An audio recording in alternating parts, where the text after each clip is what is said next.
Nadie me saludó cuando entré a esa cena familiar. Caminé entre las mesas de mármol y los candelabros suspendidos como si mi presencia no fuera más que una sombra. El restaurante era impresionante.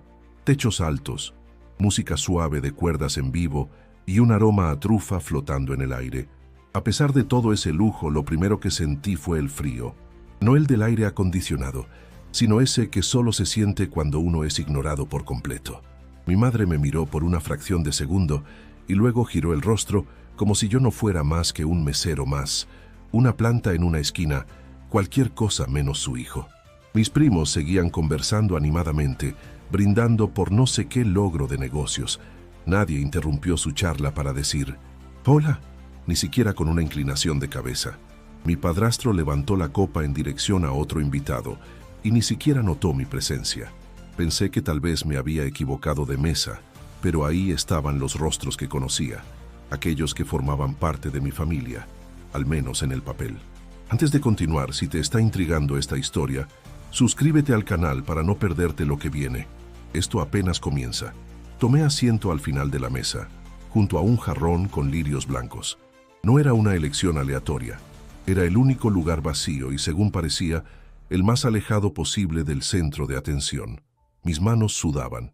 Llevaba un saco sencillo, pero limpio. Me lo había puesto con esmero, como si esa ropa pudiera darme un poco de la dignidad que me habían arrebatado tantas veces. Miré el reloj. Llegué a tiempo, incluso unos minutos antes. Y sin embargo, ya estaban todos servidos, copas llenas, platos limpios. Ni una mirada ni una palabra. El murmullo de la conversación seguía su curso como si yo no existiera.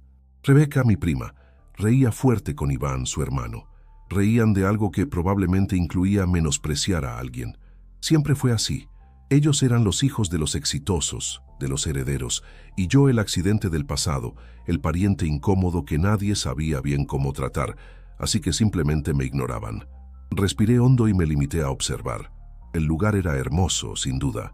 Las paredes vestidas de madera oscura, los manteles impecables, el reflejo dorado de las copas sobre la mesa. En cualquier otra circunstancia, habría disfrutado el momento. Pero aquí, la belleza era solo una máscara para la frialdad. Todo olía a pretensión. Cada palabra que salía de esas bocas era una moneda lanzada para comprar respeto. Y yo no tenía nada que ofrecerles que ellos valoraran. Una mesera se acercó a mí. Era joven, morena, con los ojos llenos de una calidez que desentonaba con todo lo demás. Me miró directamente, sin prisa, sin desprecio. «¿Desea algo de tomar?», me preguntó con voz suave. Asentí, agradecido. Ella fue la primera persona en reconocer que yo estaba ahí. «Agua está bien», dije. «Enseguida», respondió, y me ofreció una leve sonrisa antes de alejarse. Ese gesto tan pequeño me dio un respiro. Era extraño cómo una simple mirada humana podía sentirse como una caricia en medio de un campo de hielo. Observé cómo ella servía otras mesas, siempre con ese toque humano que parecía escaparse de todo el lugar. Mientras tanto, los demás seguían riendo. Hablaban de inversiones, de yates, de viajes a Europa. Yo conocía sus voces, pero no su mundo. Lo había visto de lejos, en las fotos que compartían en las redes sociales. Yo, en cambio, pasaba mis días entre libros, archivando historias ajenas en la biblioteca donde trabajaba, aferrado a las palabras como si fueran un escudo. Porque sí, ahí, entre páginas amarillentas, encontraba más compañía que con esta gente. Mi madre tomó una copa y brindó por el éxito de la familia. Lo dijo sin mirarme, claro. Me pregunté si recordaba siquiera que yo era parte de esa familia. Quizás para ella, yo había dejado de existir el día que decidió casarse con su nuevo esposo y enviarme con mi abuela a vivir a las afueras de la ciudad. Pero no iba a pensar en eso ahora. No iba a darle ese poder. Tomé un sorbo de agua cuando la mesera volvió y la agradecí con un gesto. Ella otra vez me regaló una mirada comprensiva. No hacía falta hablar para entender que ella notaba todo. Y eso me hizo sentir un poco menos invisible. Mientras el murmullo de la mesa continuaba, me perdí en mis propios pensamientos. Las risas lejanas se desdibujaron como un eco distante, y en su lugar llegaron imágenes que nunca se borraron del todo. Las paredes húmedas de la casa de mi abuela, el aroma a café con canela, el sonido del radio viejo repitiendo boleros. Tenía 6 años cuando mi madre me dejó con ella. No lloró al despedirse. Me dijo que estaría mejor allá, que ella necesitaba empezar de nuevo. Yo no entendía lo que significaba empezar de nuevo. Solo entendía que me estaba dejando.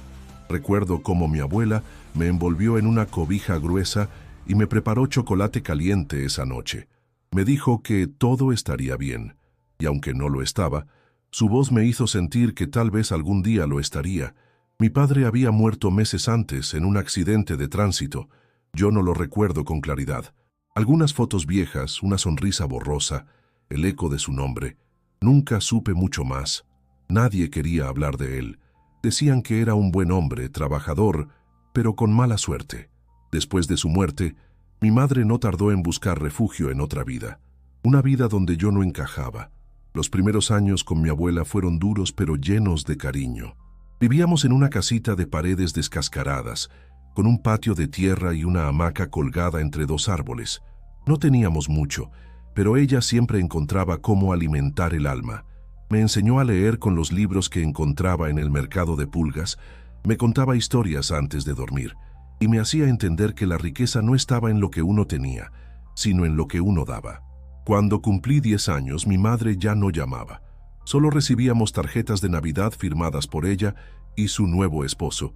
Para entonces, ya tenía otros hijos. Nunca me mencionaba en sus redes sociales. Y si alguien preguntaba, respondía que yo vivía con mi abuela porque prefería el campo. Esa era su forma de justificar el abandono, convertirlo en elección. A veces me preguntaba si yo había hecho algo mal, si había algo en mí que provocaba esa distancia, pero mi abuela me repetía una y otra vez que no era culpa mía, que algunas personas simplemente no sabían amar de verdad, que el amor no se demuestra con fotos ni con regalos, sino con presencia, con tiempo, con escucha, y ella siempre estuvo, hasta el último día. Cuando tenía 17 años, ella enfermó. El diagnóstico fue tardío, cáncer. Hicimos todo lo que pudimos, pero no alcanzaba. Aún así, nunca me dejó solo. Incluso en sus peores días, sonreía al verme entrar al cuarto. Me pedía que le leyera. Me pedía que le contara cómo iba la escuela, aunque sabía que apenas si podía mantenerme ahí. Yo trabajaba medio tiempo limpiando en una papelería. No era mucho, pero con eso pagábamos el gas, algo de comida y sus medicinas más urgentes. Recuerdo cómo cada noche encendía una veladora y rezaba por mí. Siempre decía que algún día todo cambiaría, que mi corazón valía más que cualquier apellido, que no debía permitir que nadie me hiciera sentir menos. Y aunque en ese momento no lo entendía del todo, esas palabras me acompañaron como una armadura invisible. Cuando ella murió, no recibí llamadas de la familia. Mi madre no vino al entierro. Solo envió un arreglo floral y una nota escrita por alguien más. Yo cargué el ataúd solo, con ayuda de los vecinos. Lloré en silencio, como siempre. Después, volví a la casa vacía y me senté en su silla mecedora, escuchando el viento entre los árboles. Me prometí que seguiría adelante, no por ella, sino por todo lo que ella me había enseñado. Conseguí una beca para estudiar bibliotecología. No era un camino glamoroso, pero era el mío. Me perdí entre libros y entre letras encontré mi refugio. Trabajé en silencio, sin esperar reconocimiento. No lo necesitaba, hasta que hace una semana recibí la invitación para la cena, firmada por mi madre, sin una explicación, sin una llamada previa, solo un sobre elegante con la dirección del restaurante y la fecha. Pensé que era un error, que tal vez era una broma de mal gusto, pero al final decidí ir, no porque quisiera reconciliarme, sino porque necesitaba cerrar algo que había quedado en pausa desde que tenía 6 años.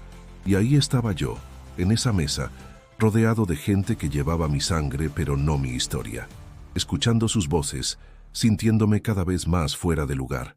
No sabía qué era lo que buscaban al invitarme, pero lo que sí sabía era que no iba a permitir que su silencio me borrara otra vez. «Mira quién decidió aparecer», dijo Rebeca sin siquiera dirigirse a mí directamente. Su voz impregnada de esa falsa amabilidad que usaba cada vez que quería humillar a alguien sin ensuciarse las manos. No respondí. A esas alturas ya conocía bien el juego. Las palabras de mi prima siempre venían con filo. Si uno respondía, perdía. Si uno callaba, se burlaban. Pero al menos se quedaban sin el espectáculo. Iván alzó la copa y con tono burlón añadió: «Supongo que escapaste de la biblioteca un rato, ¿eh? ¿Todavía existen esos lugares?» Un par de carcajadas brotaron entre los más jóvenes de la mesa. Algunos adultos se limitaron a sonreír con disimulo. Nadie dijo nada para detenerlos, ni mi madre, ni su esposo, nadie. «Deberías decirnos qué se siente vivir rodeado de polvo y libros viejos», continuó Rebeca, girando su copa entre los dedos. «Debe ser como estar atrapado en el siglo pasado». No respondí, no porque no tuviera qué decir, sino porque no valía la pena desgastarse. Sabían exactamente dónde golpear. No era una cena familiar. Era una competencia silenciosa por demostrar quién era más valioso, quién brillaba más. Y en su escala, yo era apenas una mancha que desentonaba. La conversación siguió, pero ya no me incluía. Hablaban de negocios recientes, de fusiones, de un viaje a Dubái para cerrar una inversión. Iván presumía un nuevo departamento con vista al castillo de Chapultepec, y Rebeca contaba su participación en una galería de arte exclusiva donde, según ella, solo aceptaban gente verdaderamente culta. Había sarcasmo en cada frase que lanzaban al aire, como si fueran monedas relucientes lanzadas a un mendigo. Fingí tomar agua mientras observaba a mi alrededor. El restaurante estaba lleno, pero no atiborrado. El ambiente era elegante, la iluminación suave, las mesas vestidas con servilletas perfectamente dobladas. Los meseros se movían como sombras bien entrenadas, y en medio de todo eso, una figura destacaba a la distancia. Un hombre alto, de rostro serio, con mandil oscuro y ojos que observaban con precisión quirúrgica. Era el chef. Lo supe por la forma en que los demás empleados se detenían a escuchar cuando hablaba, por cómo los clientes le dirigían miradas de admiración. No lo conocía, pero algo en su presencia imponía respeto. Parecía uno de esos hombres que habían aprendido a dominar su mundo sin necesidad de levantar la voz. Me pregunté por un segundo si sería él quien había elegido el menú. Lo dudaba. Era probable que, como todo en esa mesa, lo hubieran hecho otros por él, como símbolo de estatus más que por el sabor real. Una camarera colocó frente a mí un plato con una pequeña torre de carne sobre un espejo de salsa color ámbar. La presentación era impecable, pero algo en mi estómago me decía que no iba a disfrutar nada de eso. Iván se inclinó hacia mí con una sonrisa ladeada. «Espero que sepas usar los cubiertos de degustación», susurró. «Aquí no hay tacos ni sopa de fideos, primo». Su voz era baja, pero lo suficientemente clara como para que los de al lado escucharan. Rebeca soltó una risita. Yo tomé el tenedor con calma, evitando mirarlos. No porque tuviera miedo, sino porque no quería permitirles el placer de saber que habían tocado una herida. Lo cierto es que sí sabía usar esos cubiertos. Leí sobre todo tipo de etiqueta en los ratos libres de la biblioteca. No por ellos, sino por curiosidad, por ganas de entender un mundo que siempre me fue negado. Lo que no sabía, o tal vez no quería aceptar, era por qué me sentía obligado a demostrar algo. Mi madre se mantuvo en silencio. Ni siquiera volteó a ver la escena. Seguía hablando con su esposo sobre una posible donación a una fundación, como si el desprecio que brotaba de sus otros hijos no fuera de su incumbencia. Tragué saliva. Me dolía la mandíbula de apretar los dientes. La rabia no venía solo de las burlas, sino de la pasividad, de esa indiferencia que pesaba más que cualquier insulto. Me sentía como si estuviera reviviendo todos los momentos en que fui el invitado incómodo, el niño olvidado, el sobrino especial. Miré de nuevo hacia el chef. Seguía de pie, observando discretamente. Por un segundo, me pareció que nuestros ojos se cruzaban. No estaba seguro, pero algo en su mirada parecía distinto, como si, de alguna manera, él sí me hubiera visto. Intenté participar en la conversación una vez, solo una. «¿Y en qué va lo de la galería, Rebeca?», pregunté con la voz lo más firme posible. Ella volteó con una sonrisa que parecía una máscara mal puesta. «Oh, no sabías. Ya no estoy ahí. Me ofrecieron algo mejor en Madrid, con una curaduría más seria», dijo, y luego, sin disimulo, giró hacia Iván. «Te conté lo del patrocinio de Cartier». «Claro, prima, pero vale la pena repetirlo. Santiago apenas sale de la biblioteca, ¿verdad?». Todos rieron. No fue una risa escandalosa. Fue peor. Fue esa risa baja, medida, compartida, que excluye, como si yo fuera un personaje chistoso en una anécdota vieja, un error que todos toleraban por educación. Sentí el calor subir al cuello. Quise responder, quise gritar, pero algo me detuvo. Tal vez fue el recuerdo de tantas veces que lo intenté antes, cuando era niño y trataba de integrarme en los almuerzos familiares, cuando llevaba dibujos hechos a mano y nadie los miraba, cuando recitaba algún dato interesante y todos lo ignoraban como si hubiera hablado al aire. Me quedé en silencio, un silencio espeso, el tipo de silencio que, aunque nadie lo escuche, grita por dentro. Tomé el cuchillo y empecé a cortar la carne. Tenía buena textura, estaba jugosa, pero no sabía a nada, no porque el plato estuviera mal hecho, sino porque mi cuerpo ya no tenía hambre. El estómago se me había cerrado, como si supiera que aquel alimento no me pertenecía. Observé cómo Iván contaba una historia de negocios en Miami, cómo su padre lo había conectado con un fondo de inversión, cómo todo le sonreía. Cada palabra era un recordatorio de la distancia entre su mundo y el mío. Ellos crecieron rodeados de oportunidades, yo de ausencias. María, la mesera, pasó cerca de mí otra vez, me miró. Fue solo un segundo. Pero en su mirada había algo más que cortesía profesional. Había comprensión. No dijo nada, pero ese gesto bastó, porque en toda esa sala de rostros conocidos, ella era la única que realmente me veía. Bajé la mirada, concentrado en no dejar que se notara lo que sentía, la rabia, la tristeza, el hartazgo, pero sobre todo, la certeza de que nada había cambiado, que esa invitación no era una puerta abierta, sino una trampa. Me habían hecho venir no para integrarme, sino para recordarme mi lugar. Entonces, mi madre habló. «Querido, ¿y tú sigues en esa pequeña biblioteca en el sur?», dijo, sin mirarme directamente, con voz neutra, casi aburrida. No era una pregunta, era un juicio disfrazado de interés. «Sí», respondí. «Ahora soy coordinador del archivo histórico». «Ah», dijo y se giró hacia su esposo. «¿Ya llegó el vino blanco?». Así de rápido, así de vacío, como si mi respuesta fuera irrelevante, como si hubiera dicho cualquier tontería. Mis palabras desaparecieron entre risas y conversaciones ajenas. Una parte de mí quería levantarse e irse, pero algo más fuerte me mantenía en la silla. Tal vez orgullo, tal vez terquedad, tal vez la simple necesidad de resistir. Recordé una escena que creía olvidada. Tenía 11 años. Era Navidad. Mi madre había prometido llevarme con ellos a la cena familiar en su nueva casa. Me puse mi mejor ropa. Esperé en la puerta por horas. Nunca llegó. Dijo después que lo había olvidado, que pensó que ya estaba con mi abuela. Pero yo sabía la verdad. No me quiso ahí. Esa noche cené pan con mantequilla, mientras escuchaba los fuegos artificiales desde la ventana. Volví al presente. El cuchillo seguía en mi mano. Cortaba porciones que no comía. A mi alrededor, la conversación fluía con esa elegancia plástica que tanto detestaba. Todo era apariencia, todo era falso. Nadie hablaba de lo que dolía, nadie preguntaba nada de verdad.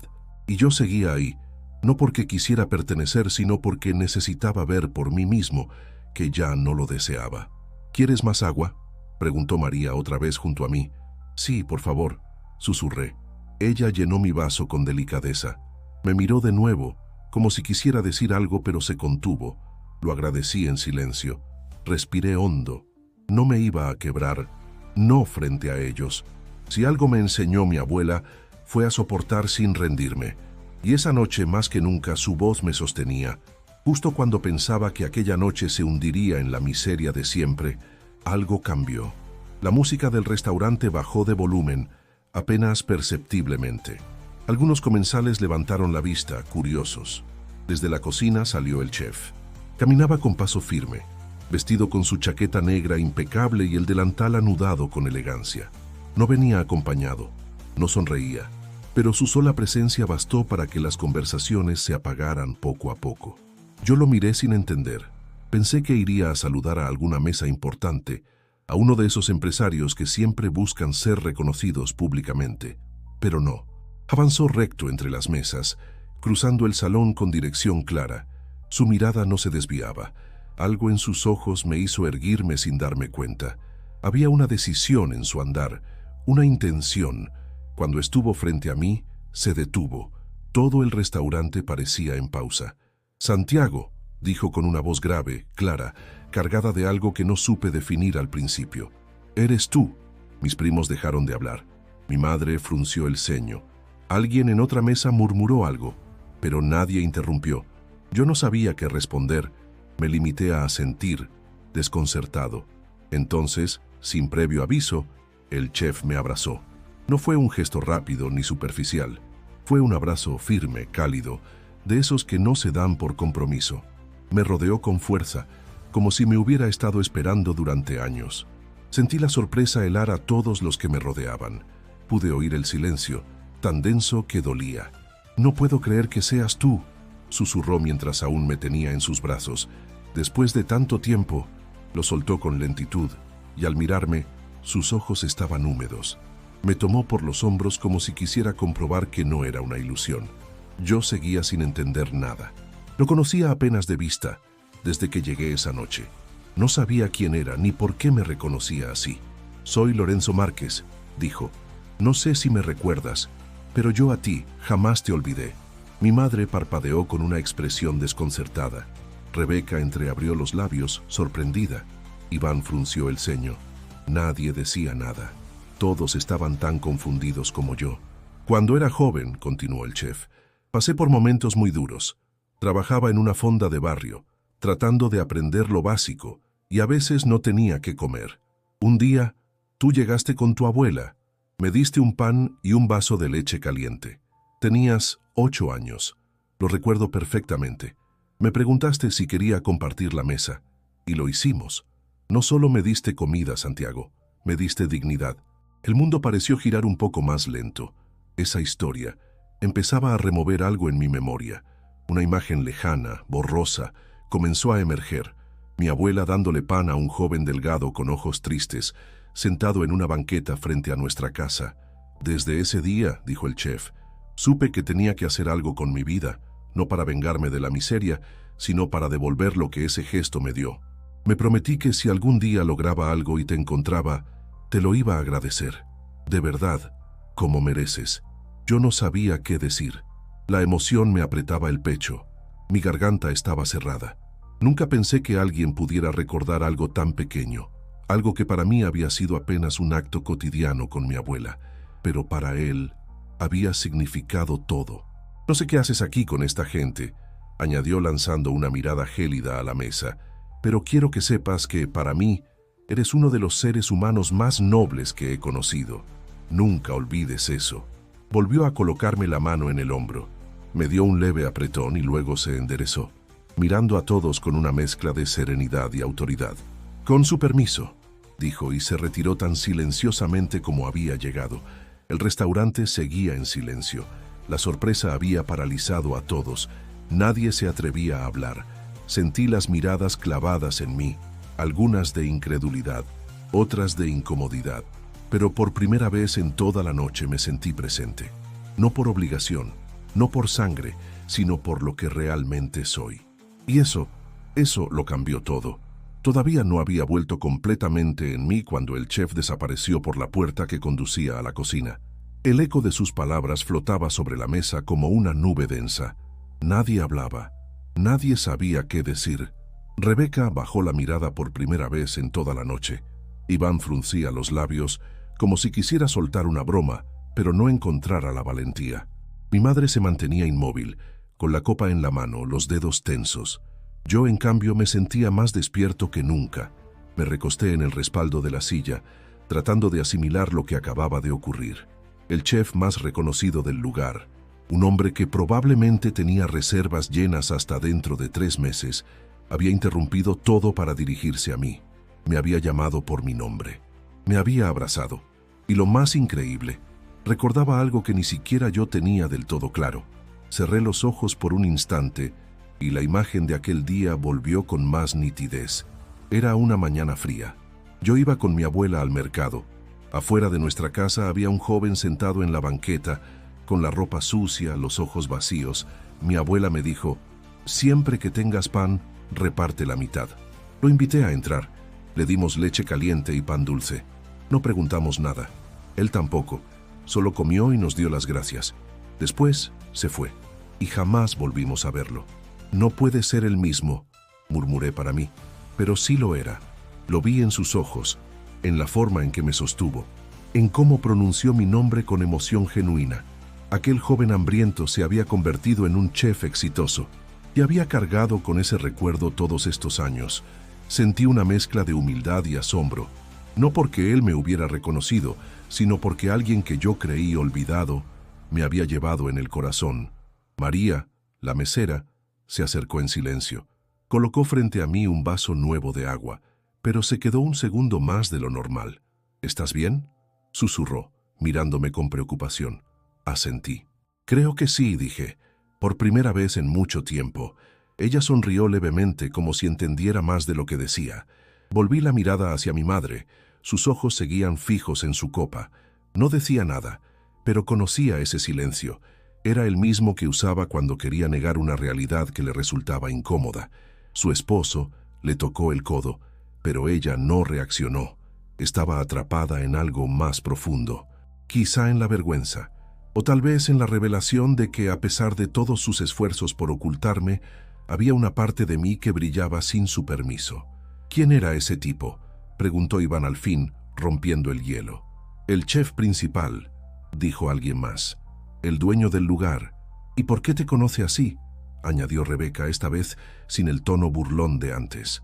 No lo sabía, respondí honestamente. Me reconoció él. Yo apenas lo recordaba.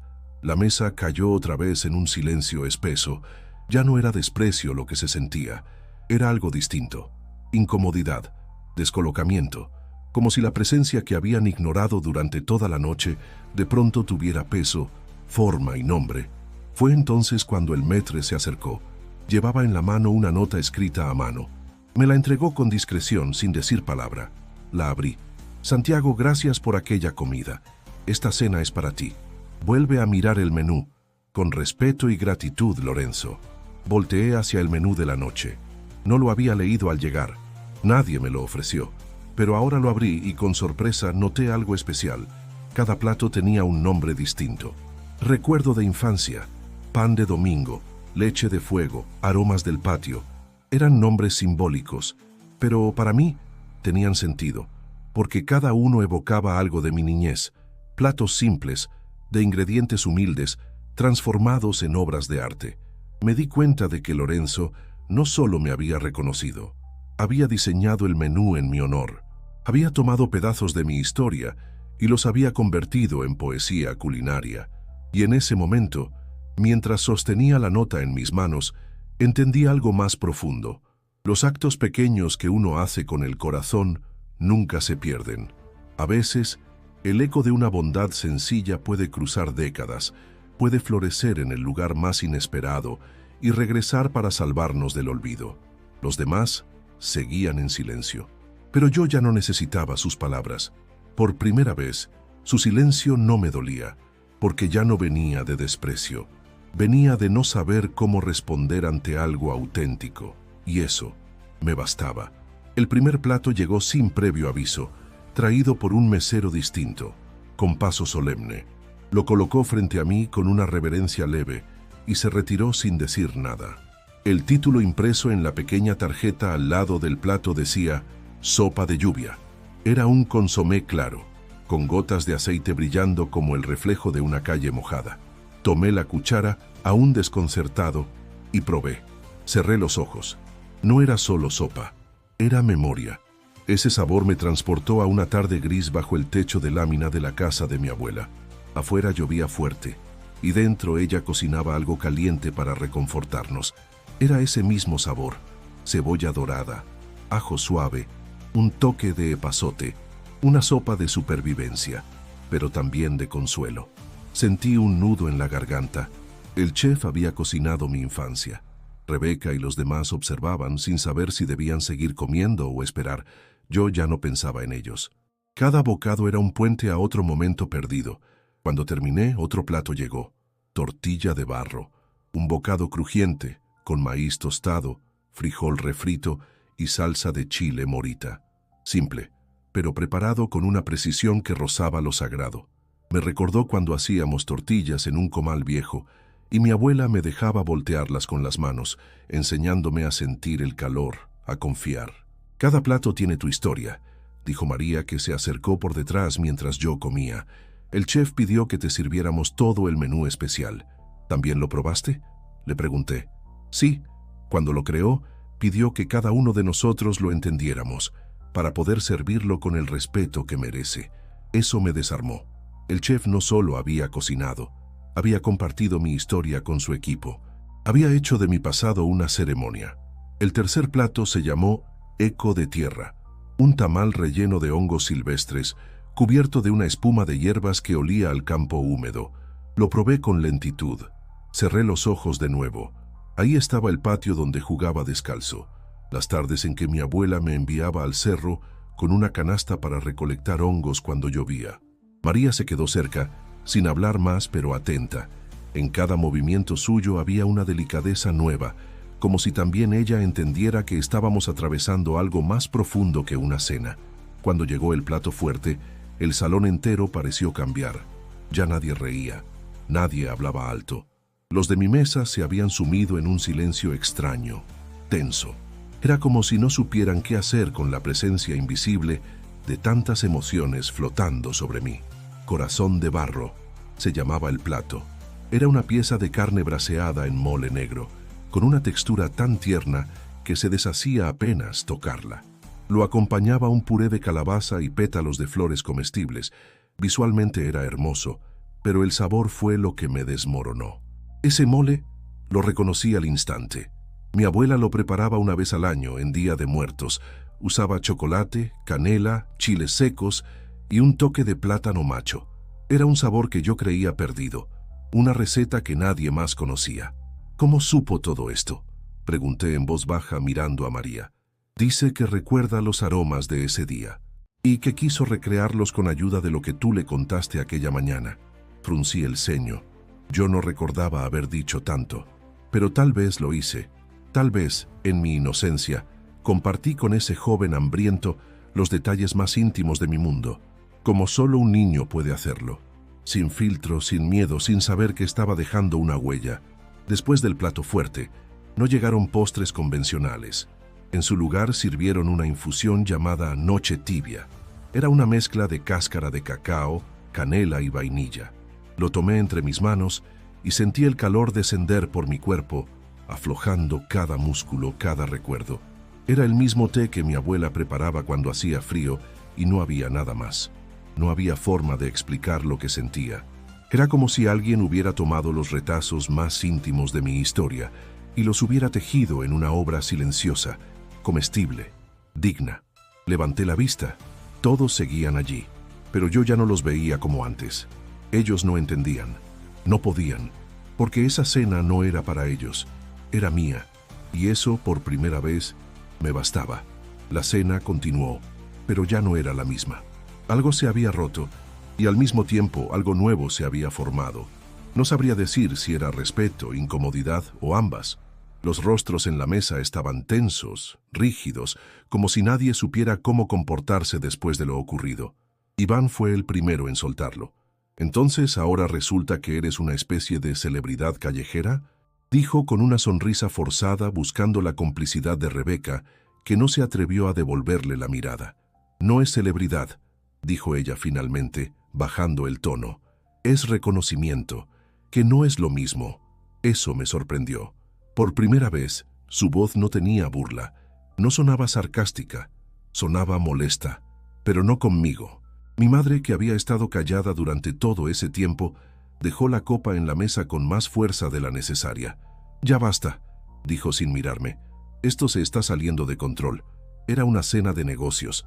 «¿Y qué control querías tener?», pregunté mirándola fijamente. «¿El de asegurarte que yo me sentara al final de la mesa, comiera en silencio y desapareciera sin que nadie me notara?» Sus ojos se encontraron con los míos por fin, y ahí, en esa mirada tensa, vi algo que no había visto nunca: inseguridad. «No entiendes cómo funciona este mundo, Santiago», dijo ella. «Hay reglas, hay formas. No puedes aparecer así y pretender... ¿Pretender qué? ¿Que valgo lo mismo que ustedes?». Mi voz no tembló. Cada palabra que salía de mi boca estaba anclada en años de silencios tragados, de insultos envueltos en cortesía, de desprecios que aprendí a ignorar para no romperme. Yo no pretendo nada, continué. Solo vine porque pensé que merecía cerrar un ciclo, pero ni siquiera eso querías darme. Me llamaste como un acto de caridad, ¿no? Para sentirte buena madre, para mostrarme como trofeo de tu compasión. Ella abrió la boca, pero no habló. El silencio se volvió más espeso, más brutal. Todos los ojos estaban puestos sobre nosotros. Nunca me llamaste cuando murió mi abuela. Nunca viniste. Me dejaste solo con una pala y un ataúd.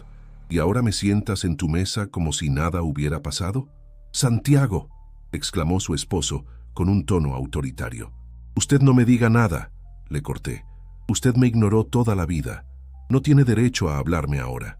Respiré hondo, no para calmarme, sino para mantenerme firme, porque cada palabra que decía pesaba como una piedra que llevaba cargando desde niño. «Y tú, Iván», dije, girándome hacia él, «eres el mejor ejemplo de lo que no quiero ser, arrogante, vacío, lleno de logros que no has sudado. Y tú, Rebeca, tan preocupada por impresionar que olvidaste cómo ser humana. Lo único real que han visto en toda esta noche fue el silencio que los invadió cuando alguien como yo fue reconocido no por lo que tiene, sino por lo que es». Nadie respondió. El salón seguía lleno, pero era como si todos estuviéramos encerrados en una burbuja de verdades incómodas. Me levanté con calma. Nadie me detuvo. Nadie tuvo el valor. Tomé mi servilleta y la dejé sobre el plato vacío. Miré a María, que observaba desde lejos, con los ojos húmedos y las manos entrelazadas frente al pecho. Le ofrecí una sonrisa leve. Ella asintió como si dijera: «Ya está. No los odio», dije antes de marcharme. «Solo dejé de necesitarlos». Y con eso me di la vuelta. Atravesé el salón sin prisa. Cada paso era una liberación. No tenía rabia, no tenía rencor, solo una claridad nueva. Había pasado toda mi vida tratando de encajar en un molde que no era mío. Esa noche entendí que no necesitaba molde alguno. Mientras avanzaba, escuché voces apagadas. Algunas eran de sorpresa, otras de respeto. Personas que antes no me habían mirado, ahora lo hacían con una atención distinta. No porque supieran todo de mí, sino porque habían visto algo verdadero, y eso no se olvida fácil. No miré atrás, no porque despreciara lo que dejaba, sino porque por fin había comprendido que el valor no está en que te den un lugar, sino en saber cuándo ya no lo necesitas. El aire de la calle me recibió como una caricia. Había algo distinto en la ciudad esa noche, o quizá era yo el que había cambiado. Caminé unos pasos sin rumbo claro, dejándome guiar por el ritmo tranquilo de mis propios pensamientos. Sentía una ligereza que no recordaba haber experimentado nunca. No era felicidad exactamente, era otra cosa, algo más profundo. Paz. Me detuve en la esquina. El ruido de los autos pasaba como un murmullo lejano. Miré mis manos, como si esperara ver en ellas alguna señal del huracán emocional que acababa de atravesar, pero solo estaban firmes, tranquilas. Había enfrentado a mi madre, a mi familia, a todo ese sistema que me empujó hacia la orilla desde que era niño, y salí caminando por mi propio pie. No necesité gritar para ser escuchado, no necesité venganza para sentirme fuerte, solo necesité ser yo. Detrás de mí el restaurante seguía iluminado, como un escenario vacío después de una obra. No quise voltear, no porque doliera, sino porque ya no era parte de ese guión. Me senté en una banca cercana, observé a la gente pasar, parejas tomadas de la mano, un padre con su hijo, un par de amigos riendo con vasos de café, y me di cuenta de que el mundo seguía. No necesitaba grandes gestos, ni nombres famosos, ni linajes antiguos, solo presencia, gente que está, que mira, que escucha, como lo hizo el chef, como lo hizo María. Justo cuando pensaba en ella, la vi salir por la puerta lateral. Llevaba su mandil doblado bajo el brazo y caminaba con paso rápido, pero al verme se detuvo. «¿Estás bien?», preguntó acercándose. «Sí», respondí. «Mejor de lo que imaginé». Se sentó a mi lado sin pedir permiso, como si el espacio entre nosotros ya se hubiera creado mucho antes. «Lorenzo quiere hablar contigo», dijo. «Me pidió que te lo dijera si te veía salir. ¿Ahora?». «Cuando tú quieras». Asentí. Aún no estaba listo para regresar, pero tampoco quería huir. Solo necesitaba ese momento de silencio. María lo entendió. No preguntó más. Se quedó conmigo, mirando la calle como si eso bastara. Pasaron unos minutos. ¿Siempre supiste que el menú era para mí?, le pregunté. Desde que lo cocinamos, respondió. Él nos habló de ti sin decir tu nombre. Nos contó sobre un niño que le ofreció pan y leche y cómo eso cambió su vida. Dijo que quería devolverte ese gesto de una forma que no se olvidara. Y lo logró. Sí, lo logró. Guardamos silencio un rato más. ¿Sabes?, continué. Pensé que esa cena sería el cierre, pero ahora siento que fue un comienzo. A veces necesitas cerrar una puerta para ver otras que siempre estuvieron abiertas, dijo ella. La miré. Había una ternura sencilla en su rostro, sin adornos, sin máscaras, como la comida de mi abuela, como la verdad. ¿Te gustaría cenar algo más tarde?, le pregunté con una media sonrisa. Esta vez algo menos sofisticado. Unos tacos, tal vez. María rió. Acepto, pero con una condición. ¿Cuál? Que tú escojas la salsa. Trato hecho. Ambos sonreímos. Era una promesa sencilla, pero que pesaba más que cualquier brindis elegante. Unos minutos después regresé con ella al restaurante. No entramos por la sala principal, sino por una puerta trasera que conducía a la cocina. Lorenzo estaba allí, de pie, con los brazos cruzados, observando una olla a fuego lento. Al verme, dejó todo y se acercó. «Gracias por venir», dijo. «Gracias por recordarme», respondí. Nos miramos a los ojos, no hacía falta más. El entendimiento ya estaba ahí, sellado por el tiempo y la memoria. «Tengo un proyecto», dijo. «Una escuela de cocina para jóvenes sin recursos. Gente con talento pero sin oportunidades. Me gustaría que formaras parte». «¿Yo?», pregunté, sorprendido. «Pero no soy cocinero. No necesito cocineros. Necesito personas con historia, con empatía. Gente que sepa lo que cuesta ser visto». Guardé silencio. «Piénsalo», añadió. «No tienes que decidir ahora». Asentí. Pero dentro de mí, algo ya se había inclinado. No era por el proyecto en sí, era por lo que representaba. Un nuevo camino. Una posibilidad de dar lo que yo había recibido. De ser el puente para otros. Cuando salí de nuevo a la calle, el cielo estaba despejado.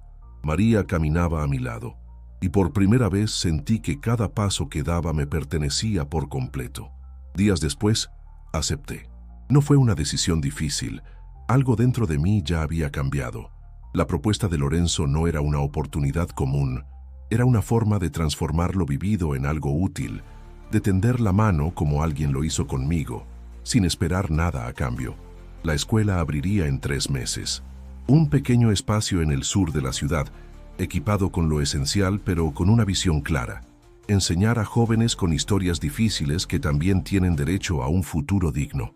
No solo aprenderían a cocinar, aprenderían a creer en ellos mismos. Mi rol sería acompañarlos en ese camino, ayudar a construir el archivo del proyecto, dar talleres de memoria, historias de vida. Porque si algo entendí en esa cena, fue que nuestra historia vale tanto como nuestros logros, que cada cicatriz es un ingrediente, cada recuerdo una receta. María también se sumó. Dejó el restaurante y se convirtió en coordinadora del programa social. Era cálida, organizada y paciente. Nos entendíamos sin hablar demasiado. Su presencia era constante, como una melodía suave que siempre está en el fondo, dando armonía. Una tarde, mientras preparábamos materiales para los primeros talleres, me miró con esa expresión que ya conocía. ¿Te arrepientes de haber ido a la cena? Lo pensé un segundo. No, fue duro, pero necesario. ¿Y de haber salido? Fue el mejor paso que he dado. Ella sonrió, volvió a su cuaderno y siguió escribiendo. El día de la inauguración, Lorenzo cocinó un platillo especial, memoria servida. Lo presentó como símbolo del proyecto, una mezcla de sabores tradicionales con técnicas modernas. No era solo comida, era un manifiesto. Este plato representa lo que somos, dijo. Mezcla, raíz, presente. No necesitamos imitar a nadie. Lo que somos basta. Lo que hemos vivido, vale. Hubo aplausos, gente que lloró, jóvenes que se acercaron a preguntar cómo podían formar parte, y en medio de todo, sentí algo distinto. No era orgullo, Era gratitud hacia mi abuela por enseñarme a compartir aunque tuviéramos poco, hacia ese niño que fui por no endurecerse, y hacia Lorenzo por recordar lo que otros olvidan. Los días se volvieron rutinas tranquilas. Talleres, clases, risas en la cocina. Historias duras que se contaban con confianza. Había dolor, sí, pero también esperanza. Cada joven que cruzaba esa puerta llevaba un peso, pero salía un poco más ligero. Una noche, después de cerrar el centro, María y yo caminamos sin rumbo fijo. Las luces de la ciudad titilaban con calma. Nos detuvimos frente a una taquería modesta, donde el olor a carne asada flotaba en el aire. ¿Este es el lugar prometido?, preguntó riendo. El mejor postre de todos, respondí. Pedimos tacos al pastor, con todo, salsa verde, cebolla, piña. Comimos sentados en la banqueta como niños. Reímos de tonterías, compartimos anécdotas, y por primera vez en mucho tiempo me sentí completamente presente. ¿Sabes?, dije. Nunca imaginé llegar aquí. ¿Aquí cómo? Aquí, siendo visto. No por lo que represento, por lo que soy. Ella me tomó la mano. Tú siempre estuviste ahí. Solo faltaba que el mundo se diera cuenta. Miré sus dedos entre los míos y entendí que el amor no siempre llega con fuegos artificiales. A veces llega como una cena humilde, como una taza de té, como una mujer que te escucha sin interrumpir. Mi familia nunca volvió a llamarme, y no me dolió, porque ya no esperaba nada, y porque había formado otra familia, con Lorenzo, con María, con cada uno de los chicos que cruzaban esa cocina buscando un lugar donde sí cabían. Ahora cada vez que alguien me pregunta por qué hago lo que hago, les respondo con una historia. La de un niño que dio pan y leche sin saber que estaba sembrando el futuro. La de un hombre que transformó esa deuda en gratitud. Y la mía, que empezó a sanar cuando alguien me abrazó sin preguntar de dónde venía. Y si llegaste hasta aquí, quiero decirte algo. Todos llevamos historias dentro. Algunas duelen, otras inspiran, pero todas tienen valor. No dejes que nadie te convenza de que tu voz no importa, porque en algún rincón alguien está esperando escuchar exactamente lo que tú tienes para contar. Si esta historia te tocó el corazón, suscríbete al canal. Hay muchas más por venir. Y si quieres seguir sintiendo, haz clic en el siguiente video que te dejamos en pantalla, porque las mejores historias apenas comienzan.